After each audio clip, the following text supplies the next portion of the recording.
My cousin Jane was born with feet that pointed in rather than forward. It was an hereditary problem.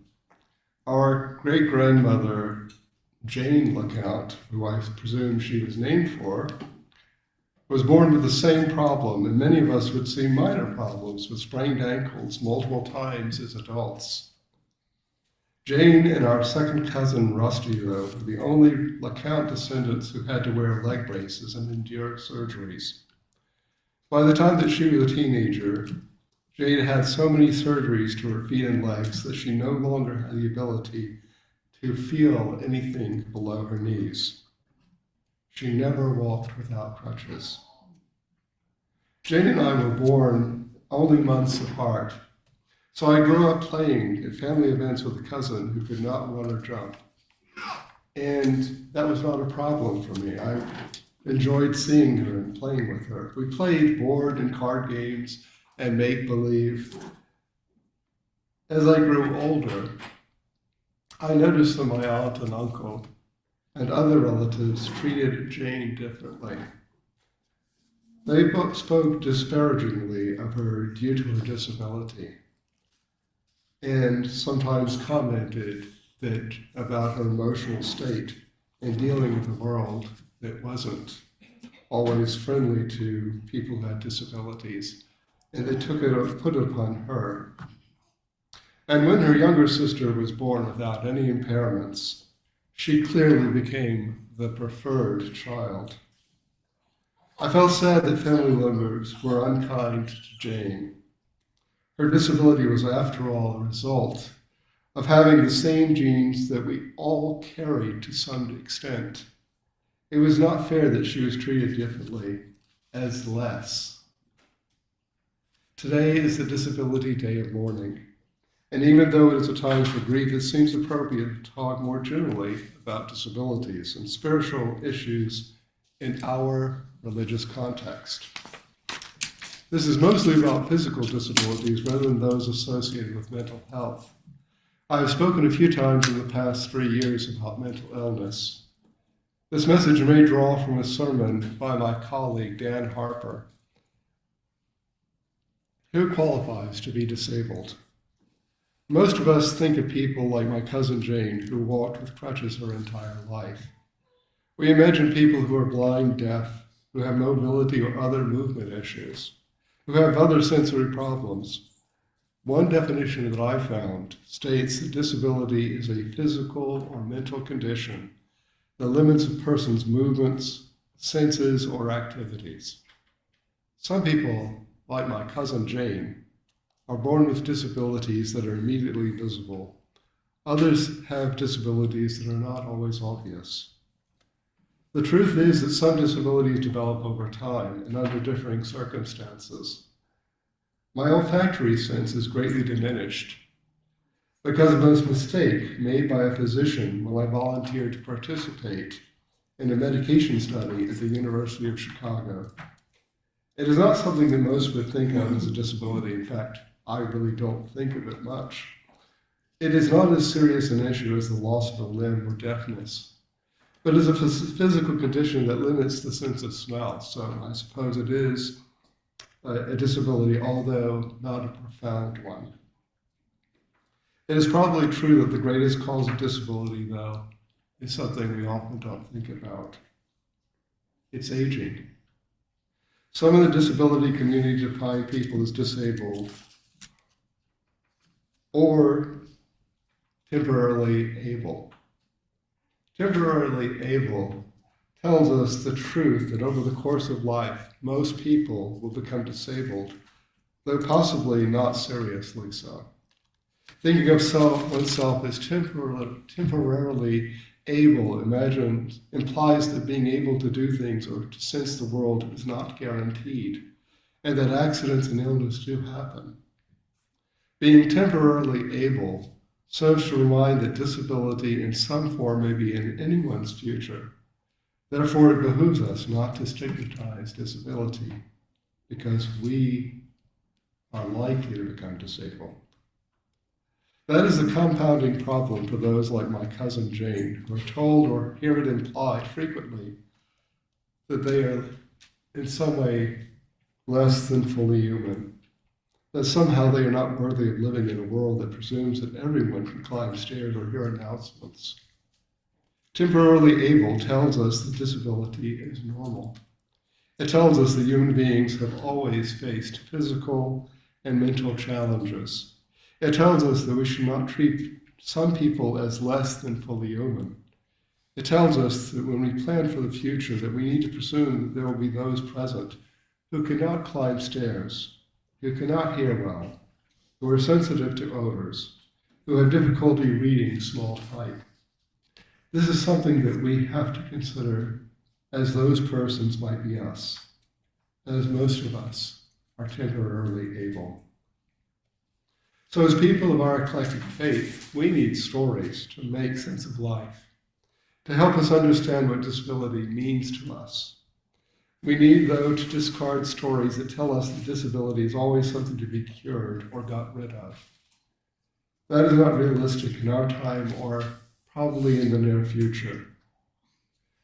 While it is true that sometimes disability is something that can be cured, more often disability is simply a part of who we are. Dan Harper, my colleague, writes, "This is why what Nancy Iceland says in the first reading is so profound. Iceland asks, what if God is a quadriplegic? What if God is disabled?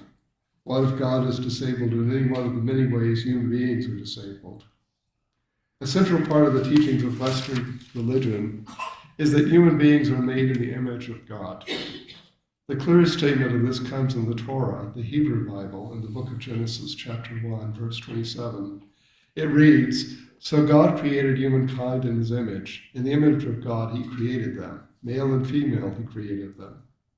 Later on in Genesis, there's another story of how God created male human beings first, then created female human beings from ribs of the male human being.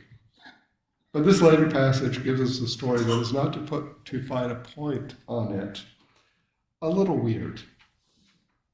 He writes, "I prefer the story in Genesis 1:27. In that first story, God creates humankind in God's image, both male and female human beings. God creates in God's image.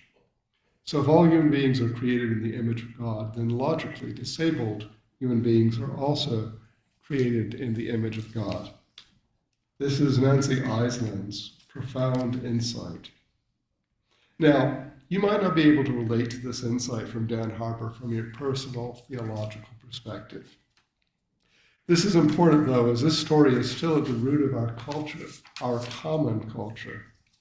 Perhaps one way to understand the story is to acknowledge that that human existence bears the breath of sacredness. Even those who are disabled, and like all of us, they are also sacred. However, the image that we have of that sacredness is a human being who is physically ideal and without any problems. The Center for Disease Control tells us something different, that 1 out of every 4 human beings in the United States is disabled. We are not physically or mentally perfect, according to that template in our cultural memory. Clearly, we accept that all people are capable of being good, all are worthy. It is in our first Unitarian Universalist principle to believe this, and most of us do, sometimes with conditions. Disability is not a mark of disfavor with God, but just a way of being human. The stigma of disability remains, though, as I have recounted from my experience with my own extended family. In Indonesian time, there was a belief that disability was a curse from God or the gods. It was seen as disfavor that some were weak or lame or blind or deaf.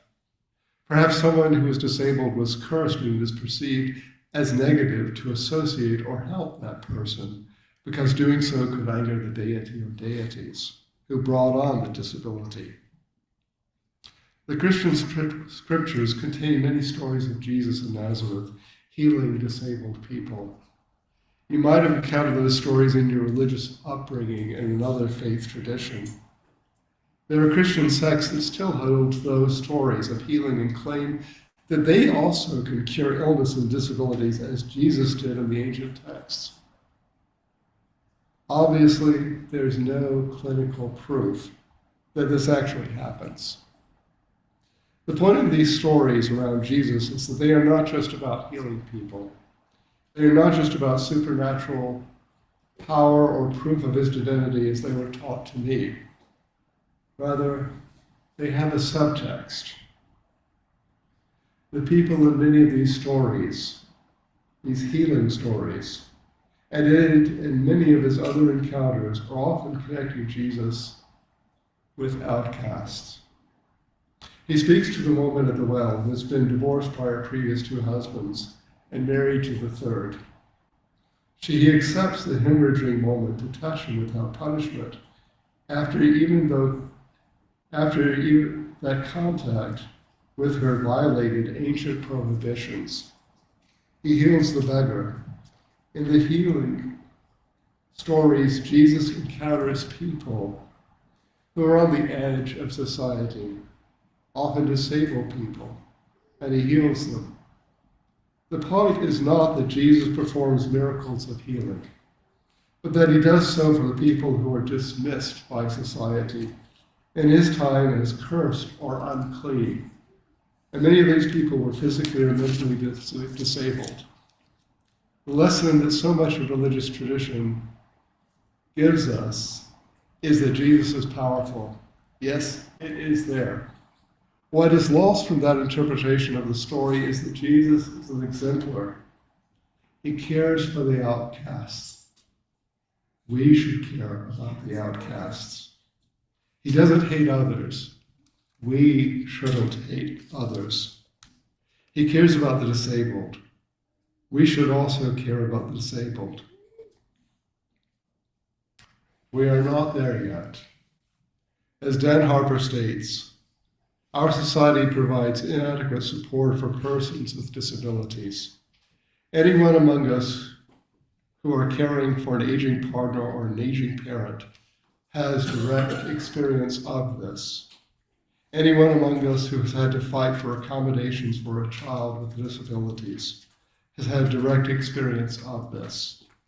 Anyone among us who has had to explain to an employer why we're not able to work as much as usual because of long COVID or Lyme disease has had direct experience of this.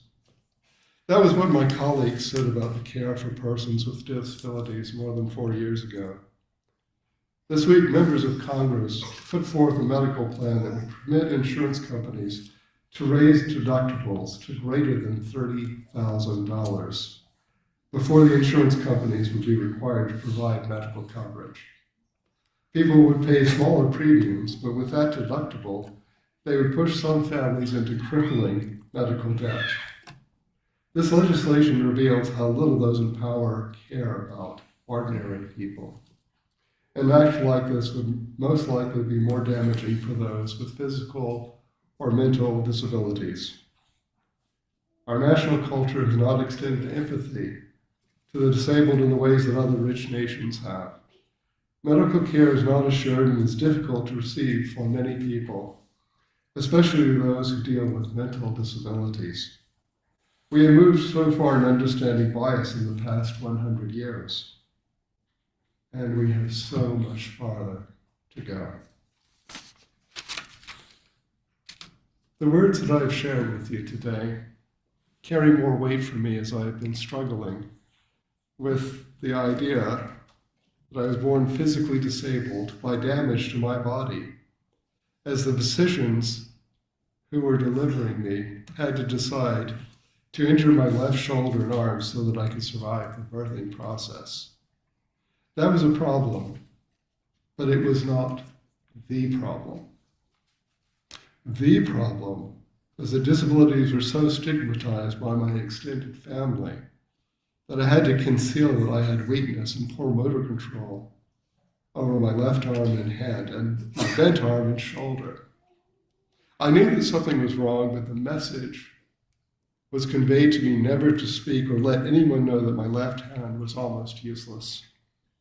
It was only when my son was born 8 years ago that my mother could tell me that I was mildly disabled by Erb's palsy. I spent 54 years hiding that from everyone, going to extra measures to conceal my condition, even from medical professionals, the people who are supposed to be helping me. That is the power of the word disabled. Sometimes the stigma is so great that it prohibits a person from claiming that status and receiving help for most of a lifetime. As we move forward, may we find the courage and the wisdom to make space for the disabled, as well as the temporarily able, knowing that each person probably has something worthy to contribute to our shared humanity. Temple Grandin is a renowned advocate for autism and neurodiversity in our society. Being herself autistic, she has also contributed a great deal to understanding animal nature and also the ethical treatment of animals. While she acknowledges her disability, she does not accept that it limits her ability to lead a productive life, and indeed, it has not. Her iconic phrase, one that always will hold me, she says, "I am different, not less. I am different, not less." It was meant to be in reference to her autistic way of thinking. Let us consider this in closing. Disability is like that. It is about being different, not less.